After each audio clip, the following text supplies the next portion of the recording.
ರಮ್ಯಾ ಮೊದ್ಲೇ ಹೇಳಿದಂತೆ ಎಫ್ಐಆರ್ ಅಲ್ಲಿ ಸ್ಪಷ್ಟವಾಗಿ ಸಂತ್ರಸ್ತೆ ಒಂದು ಹೇಳಿಕೆಯನ್ನ ದಾಖಲು ಮಾಡಿದ್ದಾಳೆ. ಅದರಲ್ಲೂ ಕೂಡ ಮದುವೆ ಆಗಿರೋ ಬಗ್ಗೆ ಪ್ರಸ್ತಾಪವನ್ನ ಎಫ್ಐಆರ್ ನಲ್ಲಿ ಉಲ್ಲೇಖ ಮಾಡಿರುವಂತದ್ದು. ಅಂದ್ರೆ ಏನು ಮಡೆನೂರು ಮನು ಅತ್ಯಾಚಾರ ಏನಿದೆ ಈ ಒಂದು ಪ್ರಕರಣದಲ್ಲಿ ಮನು ಹಾಗೂ ಏನ್ ಸಂತ್ರಸ್ತೆ ಏನಿದೆ ಅವರ ಒಂದು ಸಂಭಾಷಣೆ ಕೂಡ ಸಾಕಷ್ಟು ಒಂದು ವೈರಲ್ ಕೂಡ ಆಗ್ತಾ ಇದೆ. ಅಂದ್ರೆ ಆಡಿಯೋ ಆಗಿರ್ಬೋದು, ಜೊತೆಗೆ ಒಂದು ವಿಡಿಯೋ ಕೂಡ ಮಾಡ್ಕೊಂಡಿದ್ದಾರೆ. ಜೊತೆಗೆ ವಾಟ್ಸ್ಆಪ್ ನಲ್ಲಿ ಕೆಲವೊಂದಷ್ಟು ಚಾಟ್ಗಳು ಏನಿದೆ ಎಲ್ಲವೂ ಕೂಡ ಅದರಲ್ಲೇ ಸಿಗ್ತಾ ಇದೆ. ಅದರಲ್ಲಿ ಸ್ಪಷ್ಟವಾಗಿ ಆತ ಹೇಳ್ತಾನೆ, ನಾನು ಯಾವತ್ತೂ ನಿನ್ಗೆ ಮೋಸ ಮಾಡೋದಿಲ್ಲ ಅಂತ ಹೇಳಿ ಆತನು ಕೂಡ ಒಂದು ಪ್ರಾಮಿಸ್ ಅನ್ನ ಮಾಡಿರ್ತಾನೆ. ಅದಕ್ಕೆ ಸಂಬಂಧಪಟ್ಟಾಗ ಒಂದು ವಿಡಿಯೋ ಕೂಡ ಸದ್ಯ ಸಾಕಷ್ಟು ಸುದ್ದಿ ಆಗ್ತಾ ಇದೆ. ಇದ್ರ ಬೆನ್ನಲ್ಲಿ ಈಗ ಆತ ಏನು ಈ ಹಿಂದೆ ಹೇಳಿಕೆಯನ್ನ ಕೊಟ್ಟಂತೆ, ಜೊತೆಗೆ ಅದ್ರಲ್ಲಿ ವಾಟ್ಸ್ಆಪ್ ಚಾಟ್ ಅಲ್ಲಿ ಇರೋದನ್ನ ನೋಡಿದ್ರೆ ಸ್ಪಷ್ಟವಾಗಿ ಇಬ್ರು ಕೂಡ ಮದುವೆ ಆಗಿದ್ರು, ಅಲ್ಲದೆ ಇಬ್ರು ಜೊತೆಯಲ್ಲೇ ಇದ್ರು ಅನ್ನೋದಕ್ಕೆ ಒಂದು ಸ್ಪಷ್ಟ ಉದಾಹರಣೆ ಅದು. ಯಾಕಂದ್ರೆ ಇಲ್ಲಿ ಯಾವುದೇ ರೀತಿಯಾದಂತ ಆಕೆ ಕೊಟ್ಟಂತ ಹೇಳಿಕೆ ಏನಿದೆ ಅದು ಯಾವ್ದು ಸುಳ್ಳಲ್ಲ ಅನ್ನಿಸ್ತಾ ಇದೆ.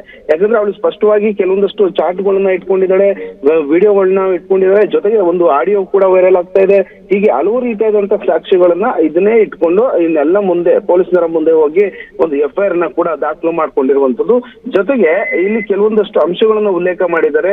2-3 ಸಲ ನನಗೆ ಗರ್ಭಪಾತವನ್ನ ಮಾಡ್ತಿದ್ದ, ಜೊತೆಗೆ ನಾನು ಯಾವತ್ತೂ ಬಿಟ್ಟು ಹೋಗೋದಿಲ್ಲ ಅಂತ ಹೇಳಿದ್ರೆ ಒಂದು ಆಡಿಯೋದಲ್ಲೂ ಕೂಡ ವೈರಲ್ ಆಗ್ತದೆ. ಬೇಕು ಅಂತಾನೆ ಒಂದು ರೆಕಾರ್ಡ್ ಕೂಡ ಮಾಡಲಾಗಿದೆ ಆಡಿಯೋವನ್ನ. ಅದರಲ್ಲಿ ಆತ ಸ್ಪಷ್ಟವಾಗಿ ಹೇಳ್ತಾನೆ, ಈಗ ನಾನು ನಿನ್ನ ಮದುವೆ ಆಗಿದ್ದೀನಿ, ನನ್ನ ಹೆಂಡತಿ ಅಂತಾನೆ ಎಲ್ಲಾ ಕಡೆನೂ ಹೇಳ್ಕೊತೀನಿ, ಬಾ ಬೇಕಾದ್ರೆ ಮಾತಾಡ್ತೀನಿ, ಯಾವ ಪ್ರೊಡ್ಯೂಸರ್ ಹತ್ರನೂ ಬೇಕಾದ್ರೆ ಹೋಗೋಣ, ನಾನು ಹೆಂಡತಿ ಅಂತ ಹೇಳ್ತೀನಿ ಅಂತ ಹೇಳ್ತಾ ಇದ್ದಾನೆ.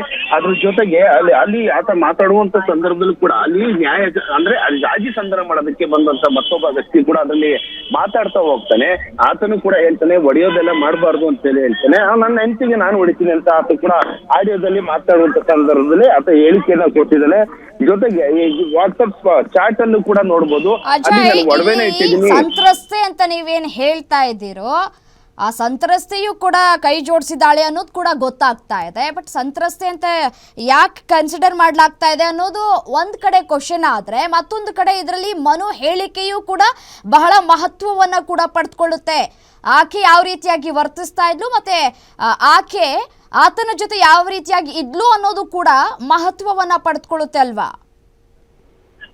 ಖಂಡಿತ. ಯಾಕಂದ್ರೆ ಈ ಒಂದು ಎಫ್ಐಆರ್ ನಲ್ಲಿ ಸಂತ್ರಸ್ತೆ ಅಂತ ಯಾಕೆ ಬಳಸ್ತೀವಿ ಅಂತಂದ್ರೆ ಅತ್ಯಾಚಾರ ಪ್ರಕರಣ ಆಗಿರೋದ್ರಿಂದ ಇಲ್ಲಿ ಸ್ಪಷ್ಟವಾಗಿ ಕೆಲವೊಂದಷ್ಟು ಸೆಕ್ಷನ್ಗಳು ಕೂಡ ಹೇಳುತ್ತೆ ಅತ್ಯಾಚಾರ ಆಗಿದೆ ಅನ್ನೋದಕ್ಕೆ. ಹೀಗಾಗಿ ಆಕೆಯನ್ನ ಸಂತ್ರಸ್ತೆ ಅಂತಾನೆ ಕನ್ಸಿಡರ್ ಮಾಡ್ಲಾಗುತ್ತೆ.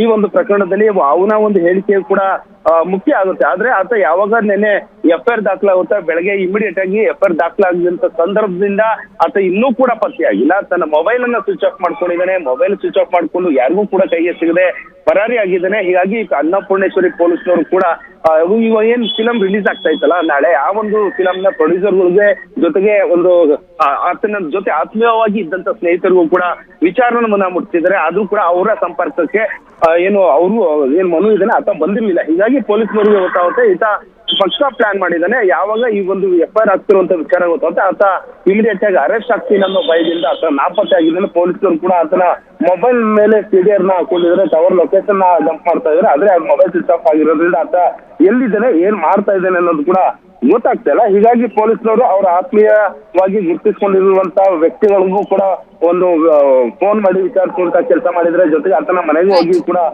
ವಿಚಾರಣೆ ಮಾಡಿದ್ರೆ, ಆತರ ಎಲ್ಲೂ ಹೋಗಿದ್ದಾನೆ ಅನ್ನೋದು ಇನ್ಫಾರ್ಮೇಶನ್ ಇನ್ನೂ ಕೂಡ ಸಿಕ್ಕಿಲ್ಲ. ಹಾಗಾಗಿ ಪೊಲೀಸರು ತಮ್ಮ ತನಿಖೆಯನ್ನ ಮಾಡ್ತಾ ಇದ್ರೆ, ಜೊತೆಗೆ ಈಗಾಗಲೇ ಸಂತ್ರಸ್ತನೆ ಕೂಡ ಒಂದು ESIC ರಾಜಾಜಿನಗರದಲ್ಲಿರುವಂತಹ ಆಸ್ಪತ್ರೆಗೆ ಕರೆತಂದು ಆಕೆಯನ್ನ ಮೆಡಿಕಲ್ ಟೆಸ್ಟ್ ಕೂಡ ಒಳಪಡಿಸಲಾಗಿದೆ. ಸದ್ಯ ಆಕೆ ಹೇಳಿಕೆ ಅಂತ ಈಗ ಎಫ್ಐಆರ್ ಕೂಡ ದಾಖಲಾಗಿದೆ. ತನಿಖೆ ಕೂಡ ಪೊಲೀಸರು ಮಾಡ್ತಿರುವಂತದ್ದು.